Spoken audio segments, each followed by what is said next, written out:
All right, with the Christmas pants. You see me? You're like throwing us off. We're not matching. No, I don't have to match all the time. We do. We don't. We do. We don't. Same colors.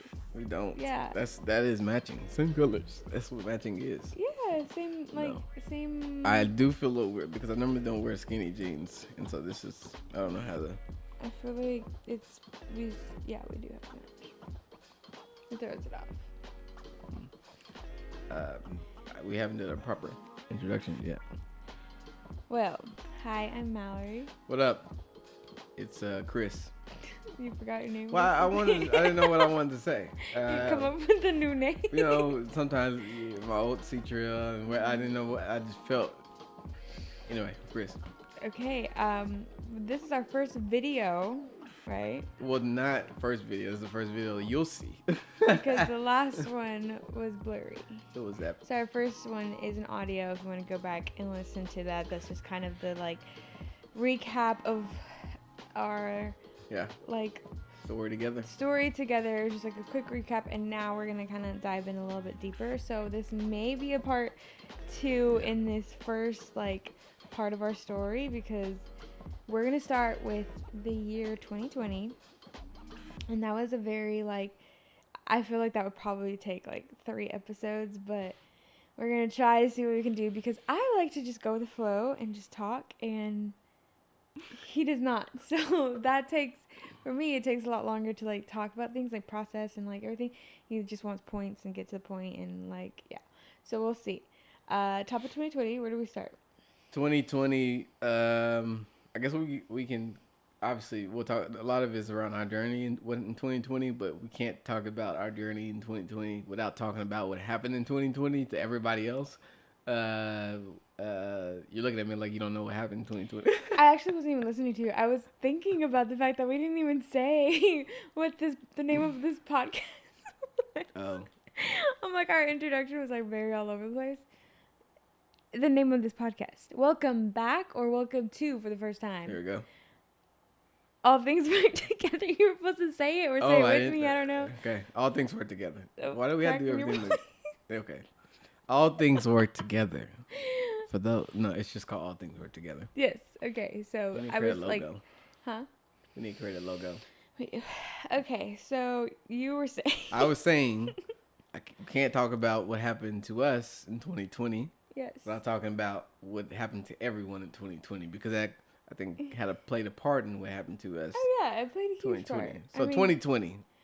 If you weren't born back then, if you're watching this 40 years from now, no.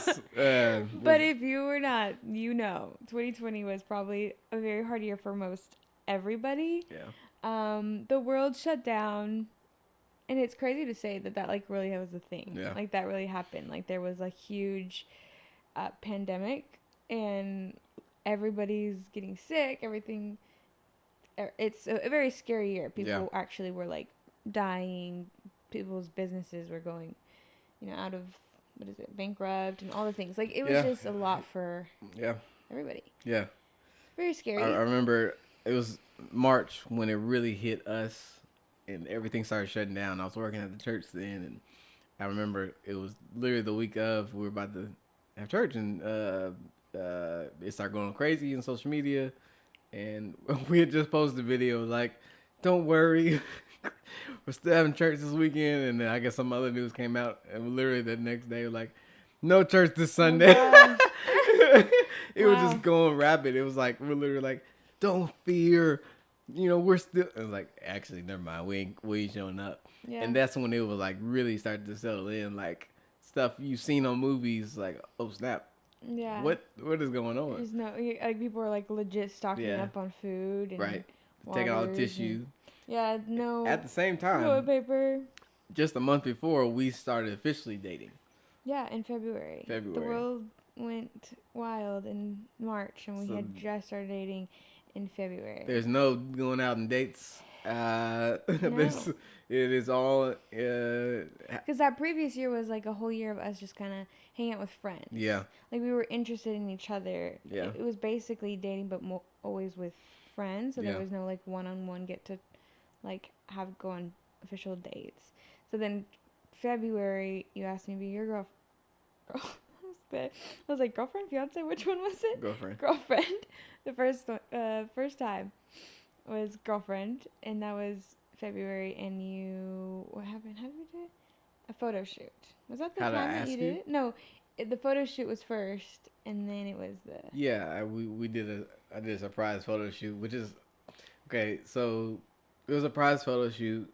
I Ubered her to the studio, and the thing about Oklahoma, Tulsa, we don't have like Uber Black where you can make sure it's gonna be a nice car.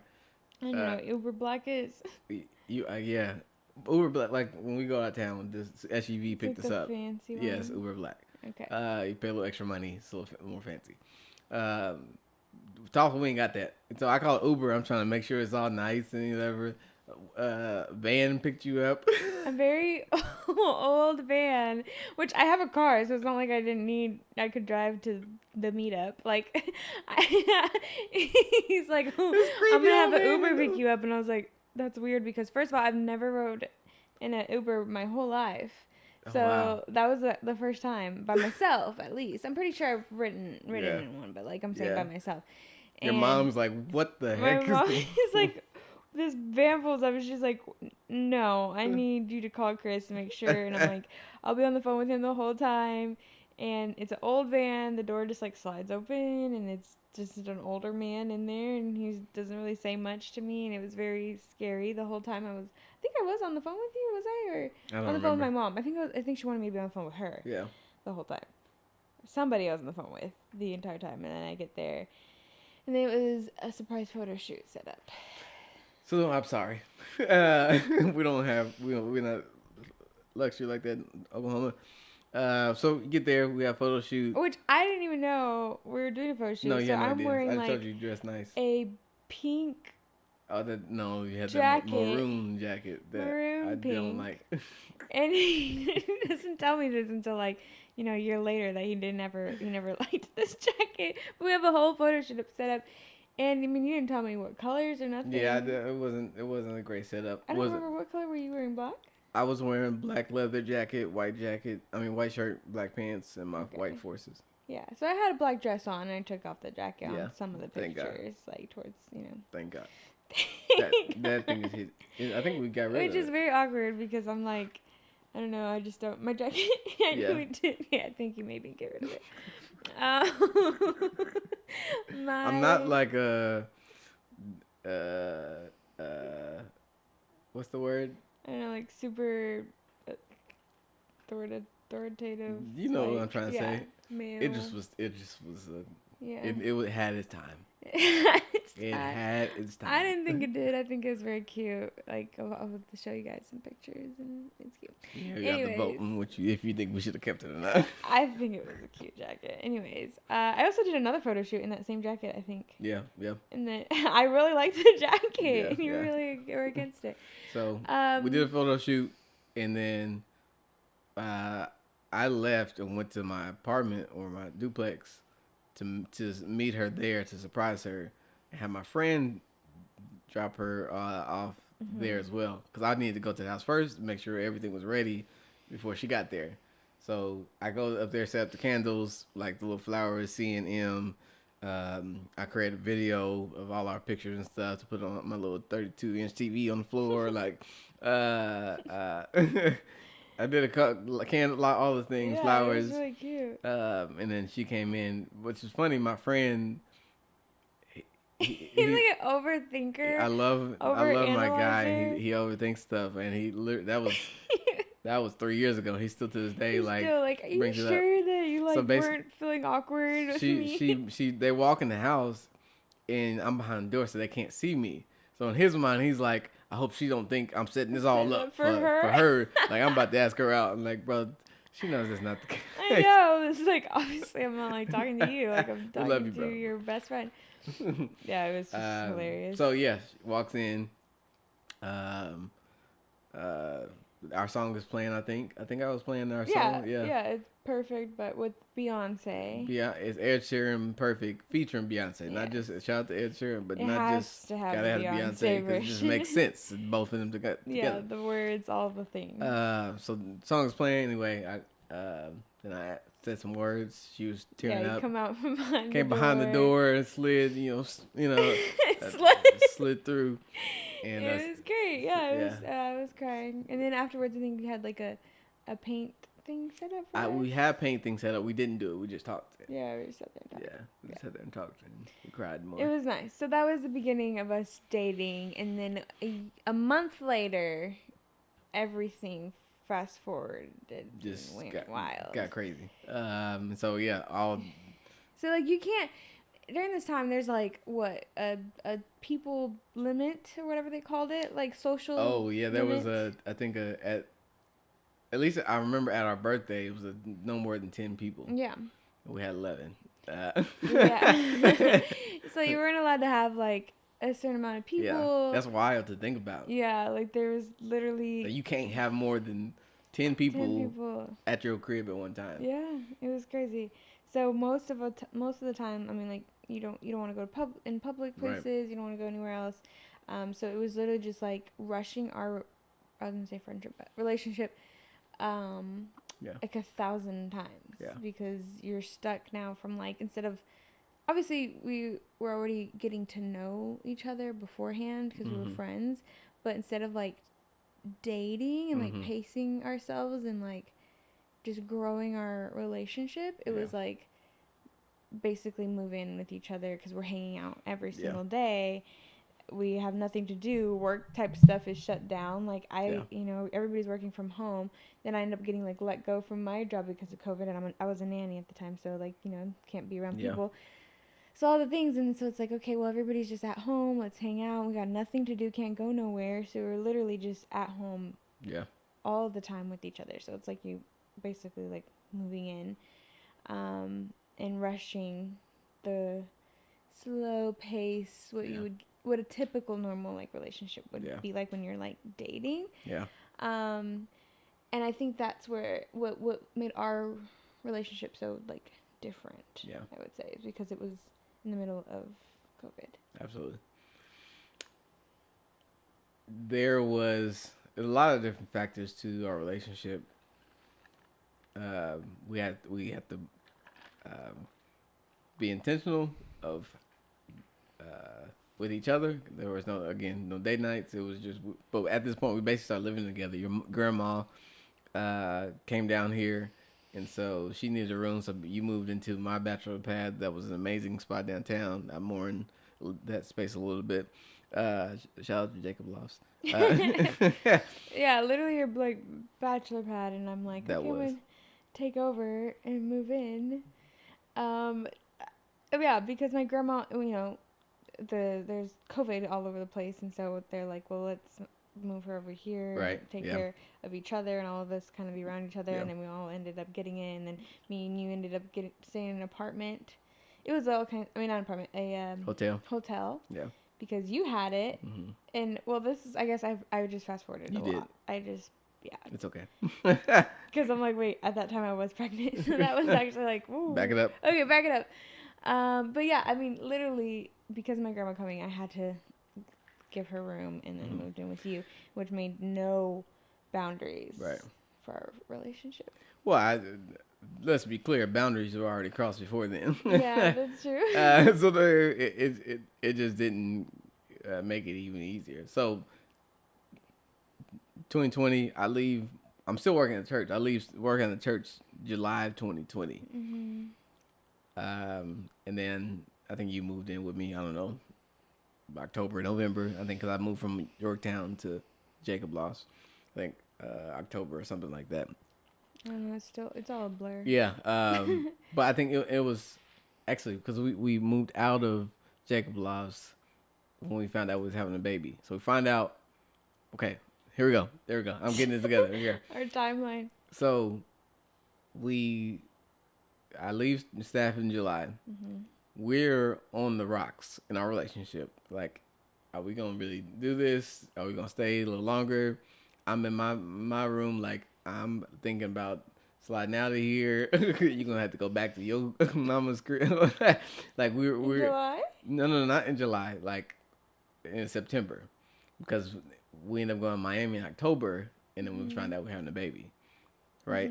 Yeah. So, but we in September we like arguing, whatever. We end up before we go out of town, we're kind of making up and like, okay, I think we're gonna make this work, but we just still having issues. And I think also me internally, like I remember looking out over my balcony at Jacob Lofts and seeing people out and living their best life. I saw Travis and like mind you, in the middle of COVID. In the middle of COVID, so it's terrible. People were out there, and we're getting an argument. I'm like, yeah, she gonna have to get out of my house. I'm legit like, yeah, this is not it. We're gonna have to, and then we thankfully we were able to reconcile. We went to Miami. That was like, I think, a great trip for us. We had a lot of fun together.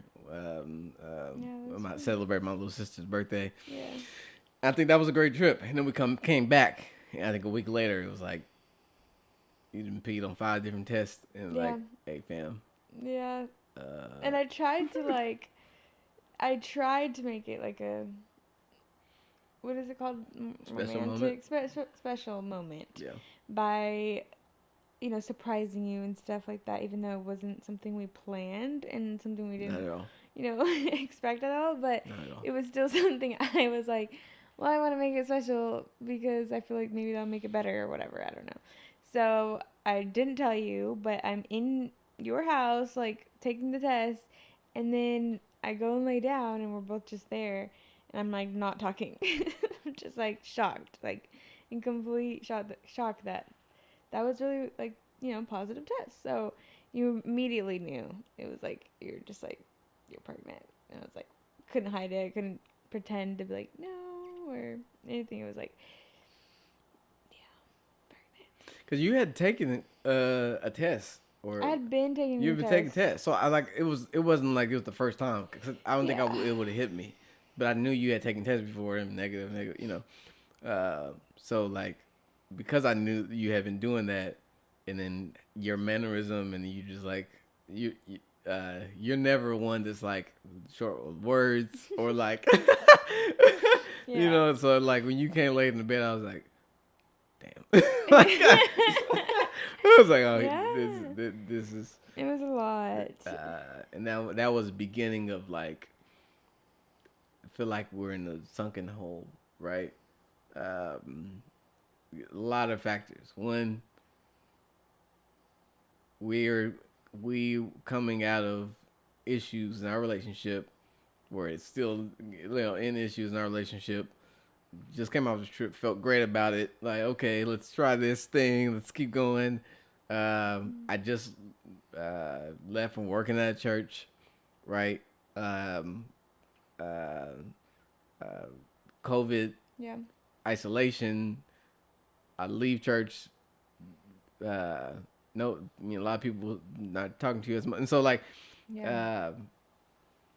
that also, then you tell people that you're having a baby for marriage now, and people disperse like Casper. It's that became the spiraling space for us of like depression, and like, I think yours was more.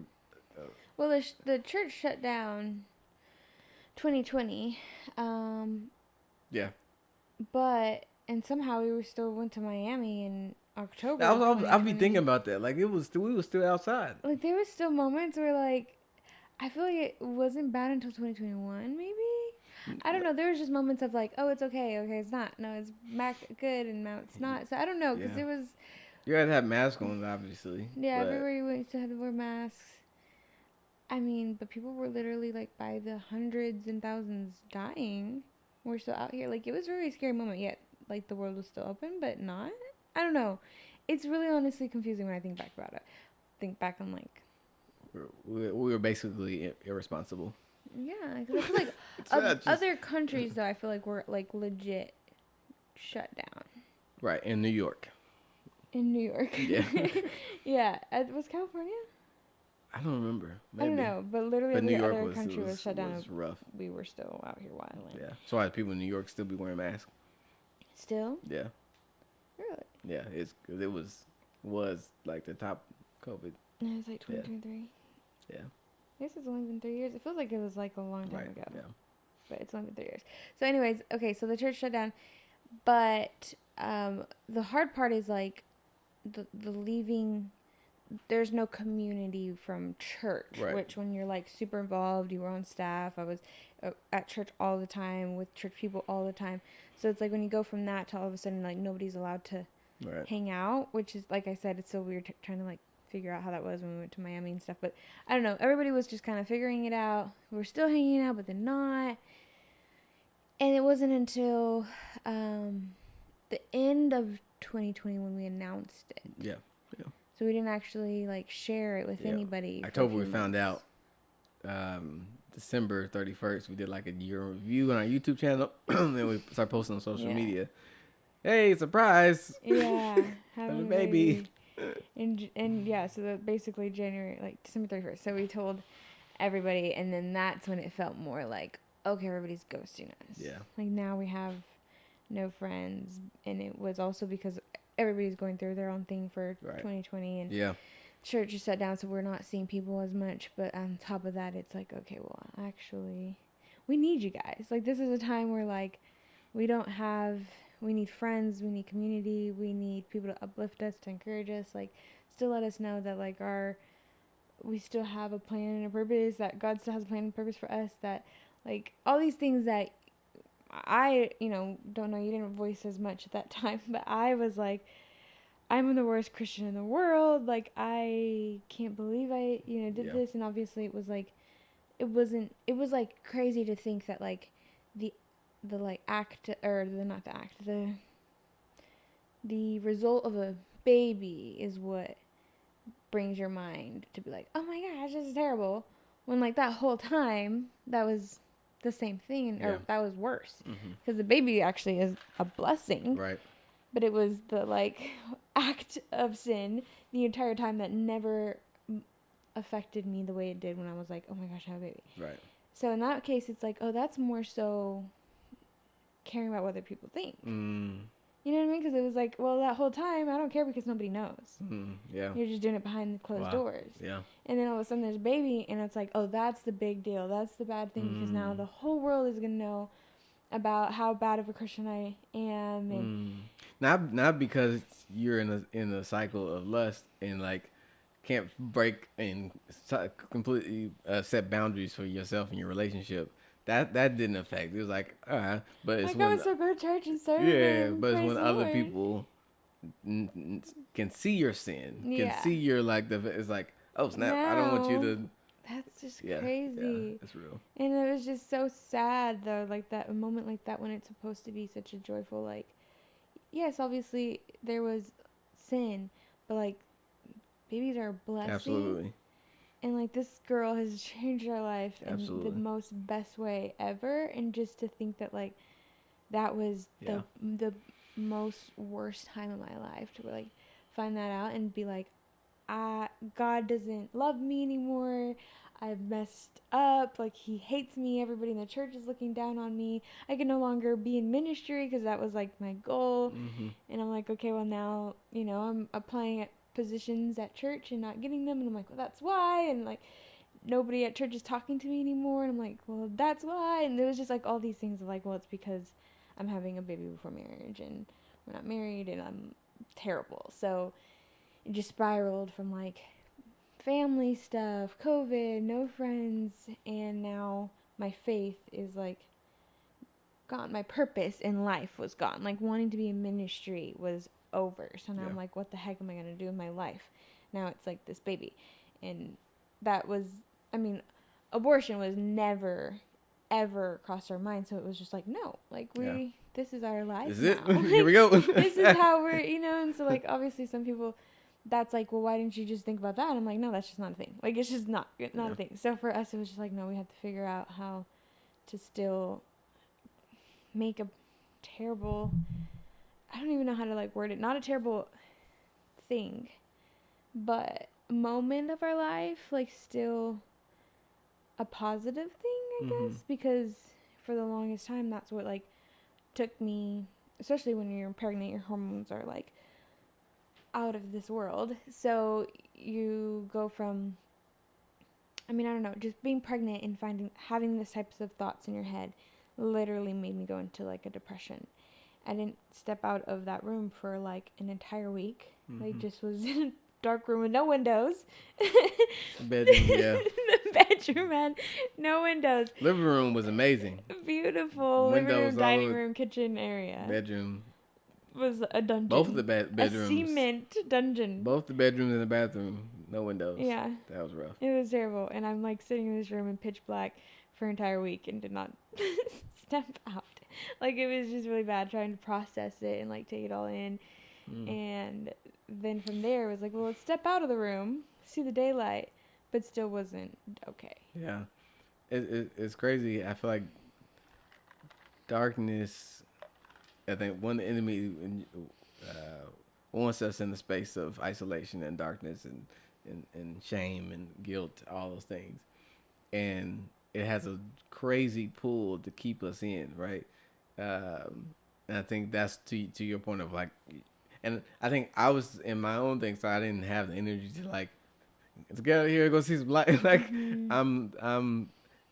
I'm having to still work and still having to like, all right, now I got to figure out how to make more money because now I have a kid on the way.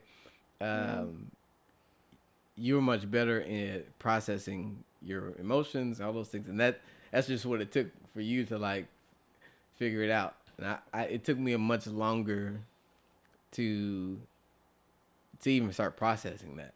Like I'm obviously thinking of it and figure out what the heck and all those things. I don't have your response is like, my life is over. I can't do anything. But that gave you the ability to like start the process of like hitting rock bottom. What the heck? Yeah. Okay, I guess I'm being mom, so let me start binge watching YouTube and other pregnant moms. Like that was like your process of like, all right, it's happening. If I'm here, like God used it, like give me wisdom, get whatever. Like, and it took me a little longer because I was just like, I don't have time to like, think. I don't know. I don't have time to sit in my thoughts. Yeah. Which is again, I don't have. It's not that I didn't think about it. I don't have time to allow my emotions to dictate my decisions or like, you know what I'm saying? Like, 'cause I would think about it like all day, like, and like I'm maybe not focusing talking with the client because I'm thinking about it. Yeah. But I didn't allow myself to think about process how it actually made me feel, what emotions would I really feeling. Why was I feeling a certain way? To your point, what you said, the reality is, it's not so much of what happened as what people would think. And I didn't allow myself to even think about the root of, you know what I'm saying? The root of why I'm feeling away. It wasn't because I'm having a baby. It was, what are people going to say about me? What are people going to think about me? But I wasn't allowing myself to think about that thing. It was just like, nope, gotta keep going. Yep. Gotta roll. Yeah. And I think many of us are. That's how we look in our life. Is we never are allowing moments for God to even pour into us, or people to pour into us, or to process anything, because we're so dedicated and so focused on. I gotta just keep going. I gotta keep rolling. With the one thing I tell somebody, I feel like in that year I became a pro of stitching other people up while I put Band-Aids over deep wounds, right? And I think the reality is it's going to keep bleeding out and you're going to still get new Band-Aids every 2 seconds. And I think it had, and it's going to affect everything else around you, right? Yeah. And I don't think it was even that year where I realized. Yeah, I mean, we were both very people that were like everything for everybody else and never took care of ourselves. Yeah. I think the pregnancy, the hormones is what opened up my emotions and thoughts and floodgates of everything. Well, really, first it was meeting you and just being friends with you and having a safe space. Opened up the like conversations of things I've never told to people or felt comfortable with, and having someone just to listen versus being the one to like give advice to everybody else. So that I think that's where it first started, in like just trying to process what I'm going through. But then, a year later, having been pregnant, my hormones just turned it into like depression. I was like, okay, you're going through all of this stuff, you have all these emotions and thoughts, and now it's like depression. And so for like me, it was just immediate, like there was no anything else. Like, it went from, well, I was working for you. So I was a nanny, got laid off, then worked for you for a couple weeks. Yeah. And then maybe a week. I don't know, it was a little longer than that. Really? I don't know. And then then it was like stuck in the room, go in the dungeon, hide and cry for days and weeks. And then I think that's why I think it was just easier for me because of how crazy my hormones were, just to like go into a deep depression. And for you just didn't have that, like, you didn't have, I mean, I don't know, you just had to keep working. Like, you had to figure it out. And I don't know if that's just also a guy thing in general. Like, girls are just more, obviously also you don't have crazy hormones running through your body. But at the same time, like, I just feel like y'all are just more so built to, like, I don't know, try to, like, ignore things. Not guys in general, but most. Not most guys. But for sure you are just built to, like, stuff things to the back because there's different priorities and different things that have to be done. And then till it's like, it literally is like cracking its way, through the tough layer. I'm thankful for you to allow me the space to start trying to articulate things and figure stuff out. Like, we have some of our conversations, and it's still to this day, I'm still trying to grow my communication. Or if I feel it becomes easy for me to put up a wall in a conversation because of how you said something. Because I feel like you're more. It was another intention on why you said it or how you said something. So now I don't even want to, because you're not really trying to hear me out. Like, the conversation's over at that point. Now you're trying to. So I like, and again, I'm still growing to this, but in that time for sure, I was like, there's no conversation to be had. So I think we're completely off of the main topic of what we're saying here, but I don't know. We were talking about having a baby before marriage. Yes, there we go. But so to that, 2020 in the end of that year, that's when we announced to everybody, and that's when it really started to, like, dang. Our life is not going to look anything like it looked for the past several years ever again. I don't know. I think you spoke on feeling like you have no purpose and all those things. I felt the same thing. A big part of I feel like God has called me to do is, lead, communicate through speaking and all those things. And I'm like, that would never happen again, especially in the church. So I'm like, I don't know what. Past several years, that's what I was doing, working on Young Life. I did that several times a week, and so, and like always telling kids what not to do. I'm telling kids through my speaking every week, probably like, during that time, don't have sex, hold yourself. Yeah, she's whatever, but maybe that night we having sex. Yeah, it was very unhealthy. It was unhealthy, and I think it was the foundation that each one of us curated for us to have an unhealthy relationship coming in. I was spending so much time at the church working, trying to start a media company on the side. Yeah. I'm a beacon of space for people. I'm always pouring in, but I never allow people in my life in that moment to really be a covering over me. Right? I'm in church working on staff, doing the social media for the pastor, but I never really allow people in my space and be authentic enough to actually be covered. That's a big difference between being around a covering and being underneath the covering, right? Yeah. And I think that was the space for me why I allowed things that I knew was wrong, things I communicated to people every week in a speaking format through conversations. But the enemy was a friend of mine at that point, right? I mean, because it's very different from, like, being in church and being with God. You know what I mean? Like, you can definitely be in church, involved, that's volunteer. To my point. I was not a friend of God at that point. Like, our relationship was not existing at that point. It was, I knew how to prepare a message. I knew how to talk to people. I knew what to say. I knew the Bible, right? And Satan knew the Bible. Exactly. It's my point. Yeah, it's crazy. And to your point, to what you said, Satan knew the word of God, so still a deceiver. Yeah. And so that's the position I allow myself to be in. And not intentionally. Not intentionally at all. It just happens. Not over here like I'm about to tell these kids. It just literally happens. Smash. Yeah, no, and it's our hearts genuinely were to serve God. Right. But really, like if you really, really were to examine our life and to look at everything, it wasn't to please God. It was like, well, yeah, we think we're pleasing God, but we're pleasing people, we're pleasing the church, we're pleasing our pastor, pleasing our desire to become this or that or whatever within the church or whatever it is. And it's like not really, it's not, our heart isn't solely to just seek God. Mm-hmm. Yeah. You know what I mean? It's like, well, yeah, I want to serve God, but are you really seeking? Because I feel like that's just like completely different. You can serve him, but I don't think that is seeking God. And I thought it was the same thing. I thought if I was serving, I'm seeking God. Like if I'm listening to worship music 24/7 on my drives to work or to church. I'm working at the church. I'm hearing a sermon on Sunday, a talk on Tuesday. Like I'm around God, right? But it's a big difference to your point.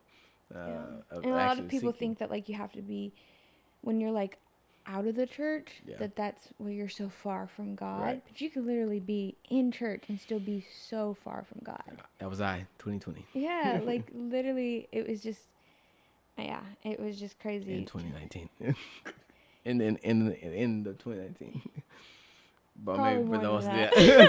I'm like, if you think back on our lives, it's like, yeah, there's moments of like purity and all for God, and then it was just like a roller coaster all the time. Like, I mean, I don't know. If from based on what you told me on your life, I feel like that's kind of the same thing with my life. Is like a roller coaster of just like times of like on fire and definitely surrendered everything to God. But that's a whole nother podcast we need to do. Yeah, but anyways, that's just all to say, like, you can be super involved in serving God and still not be close to him to where, like, you're literally numb when you're sinning and not thinking. Like, and then, obviously, afterwards, you're like, oh my gosh, I'm messed up, I need to forgive, but I'm going to just go back to church and just forget about it, and it'll be fine because I'm serving God and serving the church. But there was something I was going to say, and I totally forgot. I don't know how we got into that part of it. 2020. 2021. Just talking about, I think the next thing is really, I guess, what happened in the gap of 2021, 2022, right? Obviously in 2023 now. No, I feel like this first one, like, we're going to have to do part 2. I feel like this first one is going to have to be just up to, like, 2021. There's much more to talk about in those 2 years? Yeah, I feel like they're going to have to be different parts. Okay. Because we've already taken a lot of time in this first one. So what is the conclusion of this one then? Okay, so we ended where we... 2021. Okay, so yeah, we didn't have any community. And I think that's what I was gonna say was like, I think I did know that I was unhealthy during this time, like starting to realize kind of around that before having a baby, and I think I was looking for like a mentor, somebody that could like walk alongside me, because I never had like anything like that, like any, especially in the church, like any, like, I don't know, mentor, woman of God, anybody that can like tell me and help me through life. And so I did reach out to somebody, and they were like super involved, and like for, while church was still going, it was like, yes, like I'm gonna be there, help you with certain things, helped us look at like houses and stuff like that. It was like nice to like have somebody that was really involved in my life. And then all of a sudden when I feel like, because I'm sure they had their own thing that made them disappear, but I feel like that made me feel like, dang, like I don't even have a mentor. I don't have it, like the people that I thought were supposed to be there for me then left me, like really abandoned me in this moment. And I think that's what's really hard about, like, church, is, like, I think it's just hard in general because it was such a hard year for everybody. So everybody's going through a lot. Obviously, in that moment, in those years, I did not care what anybody was going through. I'm like, no, you're supposed to drop everything and be there for me. Yeah. But it just is like, in general, I feel like in church, it's supposed to be where people are walking alongside you on your daily life, not just Sundays and things like that. But how can I help you in the midst of your sin, like in the midst of the chaos, in the midst of all of that, like not judge you, not walk away, not abandon you? But that's what it felt like. It felt like everybody else was like, instead of what you would think the church would do in those moments, I felt like it literally felt like people were like, oh, y'all are now heathens, and we're just gonna disconnect from y'all altogether. And I think that's not to speak to like those people, but to speak to everybody in general, that like that's something we should work on as Christians. Not to say this church or that church or these people or whatever just need to do this or that. I'm saying like us, like now looking at what we've gone through in those very, very tough years. Obviously there's still like more to like unpack. There's just a lot. But to then be like, okay, well, what is the church supposed to look like? What are we supposed to, like, how are we really supposed to be when people mess up or sin or do something when they were on staff or serving, or like, how are we supposed to like treat them? What are we supposed to do? How are we supposed to respond to these things? Like, I think that helps. That's what I look at, instead of, at first it was very like upsetting. I was really upset and like mad that everybody was reacting this way or that way. But now I'm like, okay, well, God, what do you want me to do? How should I like respond to people in the midst of their like sin and stuff, you know? I just feel like that's a big, I think that to that point, as we wrap up, what I feel like God is speaking to that season is, you know, the Bible says that love covers a multitude of sin. And immediately it's like, yes, you know, people should love us over the sin or whatever. But I think what the Lord is speaking through that, not so much, he's not worried about that. What his perspective is, his love for us, right, covers a multitude of sin, of depression, of doubt, of frustration, or whatever it is that we are going through, that you're going through in your life, is that his love covers a multitude of sin. It's not to keep you there, right? But his love covers us and enough to walk with us through whatever we're going in that specific time. And I think obviously would have loved to have love from friends and community and all those things through our journey in life, but the reality is God was with us. God was with us then, before, in those moments of frustration of dang, what we doing? We're having a baby before marriage. We ain't never been parents before. People don't talk to us no more. People talk about us behind our back. Whatever it is, God was with us. One of the things I say, you know, daughter has really changed our life and changed mine. I was in the probably the roughest part of my life. And knowing that I was having a child, and her specifically, changed my life. Her name is Nayeli Rain, and Nayeli means I love you. And I feel like it's funny. I didn't want that name at first. I wanted Gianna. I'm so glad we didn't do that. But there was like so many Giannas born that year. This is Kofi's daughter. But main names mean I love you, and I feel like that God was specifically placing that name on your heart to remind us that he loved us. In the midst of everything we're going on, he blessed us with the gift as a reminder that he loved us. Right. And that was the affirmation that we needed. Not anybody else saying, I see you. You're a good dad. You're a good mom. Proud of you. Though our flesh needed that, right? When people would say that, I'm like, man, especially from people that you wanted to hear that from, that feels good. But we don't need that. But when the Lord, our God says, hey, I love you. That's all I need, right? And I think that's in even to, you know, our second child. I don't know if we should say it now, but we'll talk about that down the line. Okay, never mind. I'm not gonna say it. Anyways, no, but I think that's very true because, like you said, we thought we needed people and all that stuff, which I think we do. Like in general, Absolutely, you need community. We need community, and especially in times like that, like we need to surround people. But specifically in our lives, God knew exactly what He was doing by holding back these friendships and completely like almost feeling like we're tearing us apart. What is it called? Like separated.